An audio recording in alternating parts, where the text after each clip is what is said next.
Hi and hello, whoever is watching this.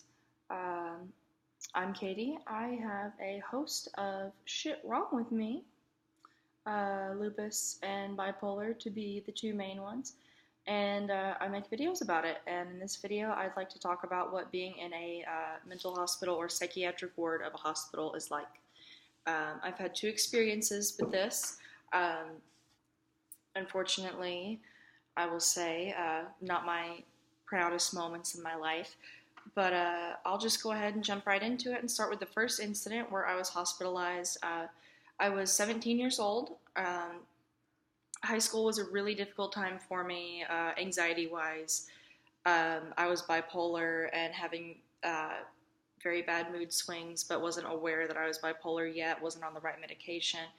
Um, and there came a time where I was just so depressed and suicidal that I wanted to reach out for help, and I didn't know what else to do besides admit myself to a mental hospital. So I wasn't sure what steps to take to admit yourself. I wasn't even sure of the mental hospitals available in my area. So I went to the local emergency room and told them I was having thoughts of killing myself. Um, they strip you down into a gown, do a urine test, do blood tests, put you in a room that kind of looks like a prison cell. Yeah, they treat psych patients real well in the emergency room. They have like a guard outside that's a. I'm not sure if they're an actual police officer or if they're just security or what they are, but they think you're going to run off and do something crazy. Uh, I stayed there for a while. I talked to the doctor. They deemed that I was not a threat to myself at the time being, but I was telling them, like, I have these thoughts. I need help. I need to be in an institution. I really want to get better. I think this is the track that I need to go on, but I was not sick enough to them to admit me, to transfer me to a mental hospital. So I went home and my mom did some calling around to the local, and by local I mean like within an hour and 30 minutes of where we live. We live in a very rural area. To see what beds were available for adolescents seeking psychiatric help. And in a place about an hour and 15 away from where I live, they had a bed available. It was first come, first serve. So the very next morning, we set off there. I packed my bag. I wasn't sure what to pack. I just kind of treated it like a vacation or like a normal hospital. But once I got there, I figured out that they were going to let me have almost nothing that I packed. And a funny little story about this, I wore extensions at the time, and I had my extensions in when they did my intake, and I didn't take them out because I kind of forgot they were in. And because I was afraid of them taking them away and throwing them away because they actually lost quite a bit of my expensive jewelry, I just kept them in my hair for the whole 10 days that I was there. But basically, what happened was they did an intake. I was voluntary intake. Asked me questions about thoughts of hurting myself, self harm. At the point, I did have a history of self harm. They did a skin check where you just strip naked and they check out your body and see what you've been doing to yourself. And then they assign you a roommate if you have one. The first night, I did not have one. And within 5 minutes of walking through the double doors, I knew that I was not supposed to be there, and that was not a place that I wanted to be. Um, and so I started to kind of panic. And it was really late by the time that I got admitted. So I went to bed, and the next morning, whenever we were doing group sessions, well, prior to that, when I went to take a shower, I was not allowed to have any of my toiletries.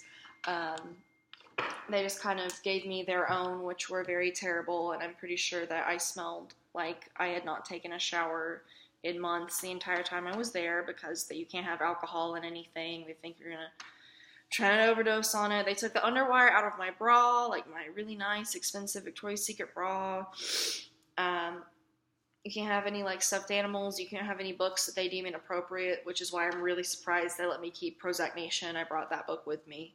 I also took Girl Interrupted with me. Still very shocked they let me have it. Um, and so since I was 17, I was still in the adolescent ward, and I just knew I wanted to get out of there. My first clue that I wanted to get out of there was because a girl who had came in there at the same time as me kind of revealed the only reason she was in there was because she got in trouble with her parents and she ran away from home. And when the police found her, they were going to take her to jail for being a runaway. And she said, oh no, I'm going to kill myself. And if you say that, then they have to take you to the mental hospital. So I knew I was not in a place with people like me. I was in a place for troubled teens, which, I mean, I was not the perfect child, but I wasn't a troubled teen. I had trouble with my mental illness. Um, I did make friends because it's what I had to do. It was kind of torturous being in there. They had a point system. If you cried, you lost points. If you didn't eat all of your food, you lost points, and the food was absolutely gnarly, terrible. Um, just points for this, points for that, and your points is when you got out. And of course, I was miserable, and no one would listen to me, and they were, blaming me for all of my symptoms, and they ripped me off of all of my medication, and so I was going through withdrawals, and I was just straight up not having a good time, bro, you know? And so they kept docking points. And I remember I kept asking at the nurse's station, when can I go home? I checked myself in voluntarily. I need to check myself out voluntarily. And I was informed that I had been 5150'd, which meant that I was being kept there against my will. And there was a boy my age on the other side of the nurse's station who heard me freaking out about this, and he kind of pulled me over to the side when I was done, and he said, hey, are you the girl with all the cuts? Which, yes, I had many cuts on me. And I said, yes. And he said, oh, hon, you're not getting out for a long time. And I just felt my world get rocked. And the psychiatrist that I was seeing was no help. He was using trigger words to make me more emotional than I actually was, and he told me that he would keep me there for the rest of my life. Our phone calls to our parents were limited to 5 minutes, and they just hung you up like you were literally in a prison. I mean, it was torturous. And you just had to fake it till you make it till you got out. That's how I did. I don't know how I got out of 10 days. I really thought they were going to keep me there my whole life. They put me on meds. It made me feel like a zombie. The first night that I was there, they didn't have one of my medications, which I was on an incredibly low dose of. So they decided that it would be totally fine to just give me the same medication, but instant release, and 4 times the amount that I was taking. So I was like incoherent, and they docked points off for that. You had to participate in group. If you didn't participate, you had points docked. I got a UTI while I was there, and I'm very knowledgeable about UTIs. I get them pretty chronically, maybe because of lupus, but who knows. The nurse tried to give me cranberry juice cocktail, and I said no thank you because I'd rather just have water, because cranberry juice cocktail has a bunch of sugar in it and it's just going to make it worse. But yeah, basically I faked it till I made it. There's a girl there that was taking Lamictal, and if you know anything about Lamictal, Stevens-Johnson syndrome is a side effect of it, which can kill you if you titrate up too fast, which she did. They didn't titrate her at all.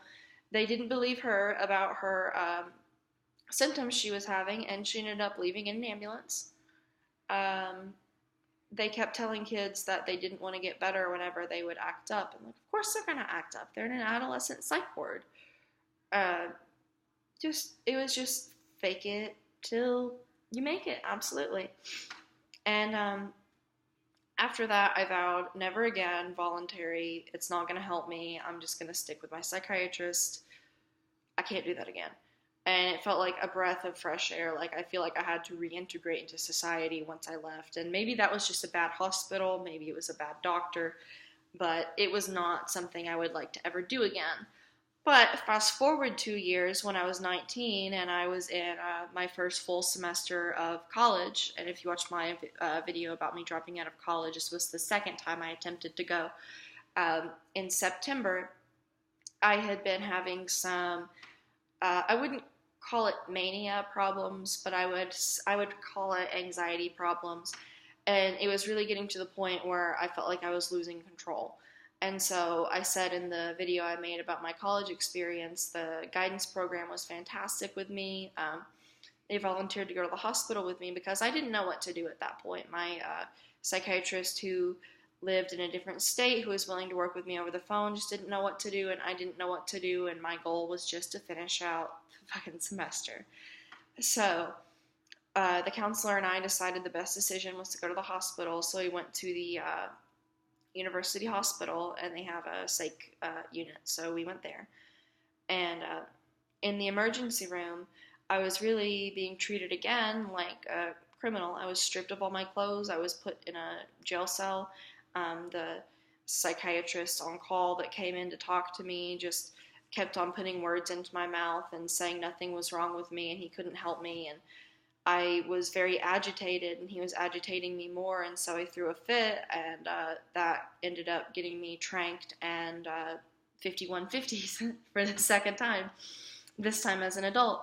So I ended up staying the night there, and I had someone watching me the whole time because I kind of lightly threatened the doctor. I said something about his Hippocratic oath and just letting me go home feeling how I felt. I said something about that, but I stayed there, woke up the next day. There was someone watching me 24/7 because I was a homicide and suicide risk. Like, come on. I just had a bad night. So I thought I was going to be in there for like 10 days like I was the time before. They ripped me off all my meds again. I was able to convince them to give me my Xanax because I just really needed to chill out. And I knew at that point I had to play the game. I met a woman who was bipolar who ruined her whole life, and I was just sitting there thinking, like, geez, oh God, this is gonna be me. This is gonna be me. And it was a guy who had his throat slit here to here. He happened on a meth binge, and I mean, these people. There was a guy who couldn't keep his socks on. There was a guy who only spoke a different language. I mean, it was.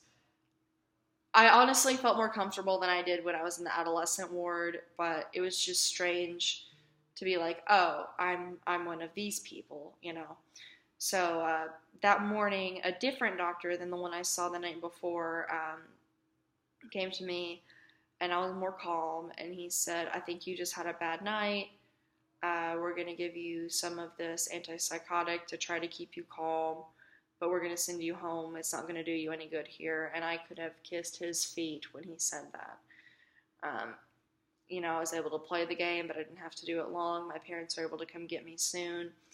I took a day or two off class, and then I went back, and I was able to finish out the semester. But from my experience, inpatient in a hospital is a last-ditch effort.